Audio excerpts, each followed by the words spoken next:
Does anybody doubt that if Al-Qaeda or ISIS had a nuclear capability, they'd use it? Does anybody doubt if they had a chemical capability, they would use it? So what have we learned in the last 20 years? When we allow sanctuary for radical Islamic groups to train, equip, and get stronger, they come after us. They come after our way of life and our allies. So on March 22nd, I talked with Mr. Sullivan, and I said, I know it is complicated and there are no great choices, but count me in for the idea we will not withdraw all forces in Afghanistan until the conditions are ripe to tell the American people we left honorably and America is safer. I told Mr. Sullivan that I would support President Biden's decision to accept military advice to keep a residual force of several thousand as an insurance policy against another 9/11. The result of this decision today by President Biden is to cancel an insurance policy that, in my view, would prevent another 9/11, because I believe with all my heart and soul, after 50-something trips to the region, that a few thousand Americans watching over there would make it hard for Al-Qaeda and ISIS to reorganize to hit us over here. Those eyes and ears will be gone. I don't trust the Taliban to look out for American interest, but we're finding ourselves in a very precarious situation.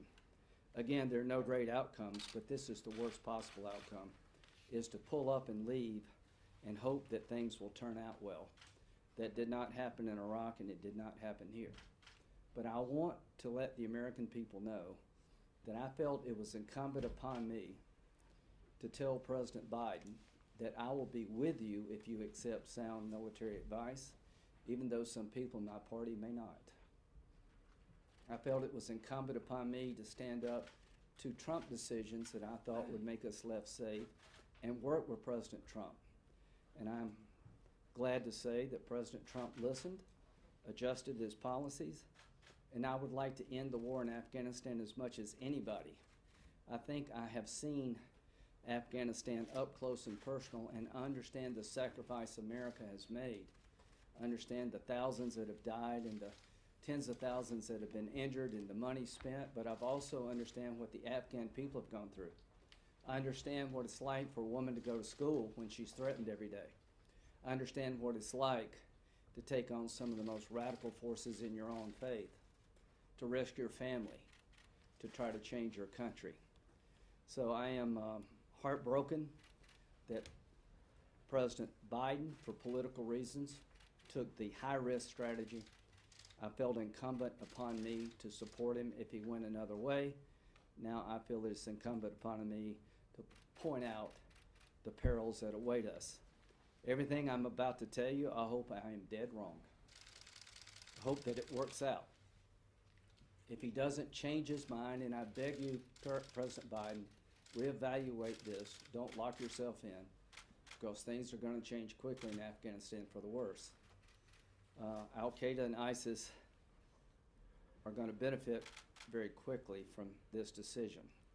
So I feel like I need to tell the American people why it is in our interest to keep a few thousand troops over there until conditions are ripe. I believe if we leave Afghanistan under the path charted by President Biden, the government will deteriorate rapidly. People will go back to their corners. The Taliban will gain strength in the south, and the central government in Kabul will lose its ability to effectively manage the country. It's tenuous already. That the Haqqani Network, a terrorist organization named by our State Department to be a terrorist organization, will reign in the east. The Northern Alliance, who are the mortal enemy of the Taliban, will reconstitute and form militias in the north. In the west, Herat, which is on the border of Iran, a major city in Afghanistan, I think the Iranians will have a major influence. What do we lose by pulling out? We lose that insurance policy against another 9/11. We lose listening posts in the backyard of some of the most radical movements in the world.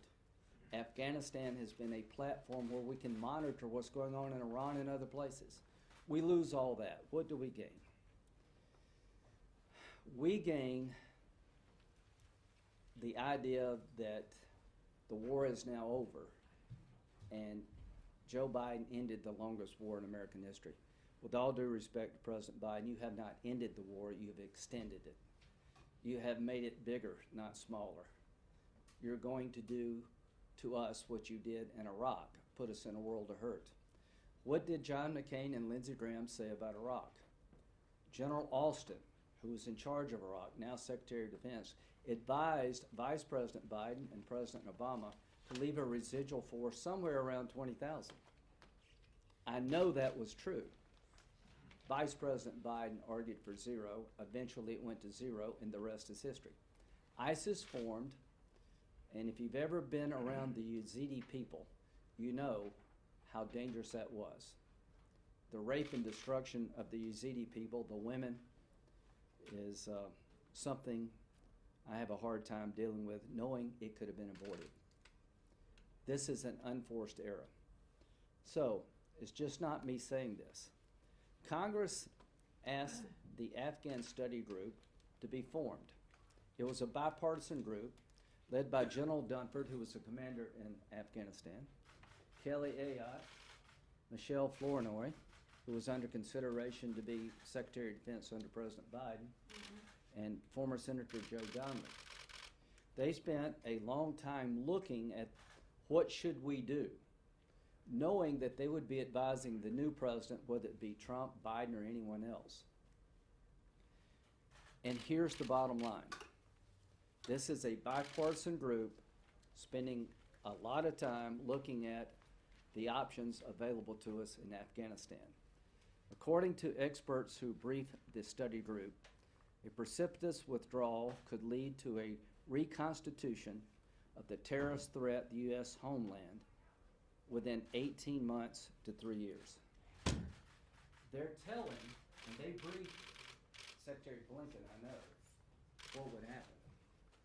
So I hope they're wrong, but I think they're right. And I know that our military believed that the Taliban were not complying with the agreement negotiated with President Trump to the point that we could pull all of our forces without risking threat to the homeland. What else do I know? That Congress unusually has been bipartisan over this. We had a resolution offered by Senator McConnell urging the Trump administration not to withdraw all forces from Afghanistan, as it could lead to a threat to our homeland unless conditions were met on the ground, and urged them to certify that any withdrawal did not expose the homeland to danger. That was 72 votes. That was a resolution urging the Trump administration don't pull out of the place unless the conditions warrant. We went further. In the 2021 Omnibus Appropriation Bill, there are two provisions.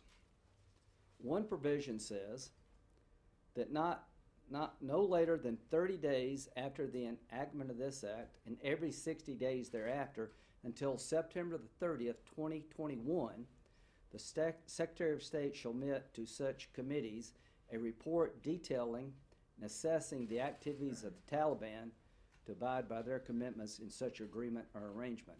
That has never been done. The Congress put in the appropriations bill a periodic report on progress regarding an agreement with the Taliban, whether or not they're complying. I am calling on Secretary Blinken today to submit your report. It is a part of our law. It's not advisory.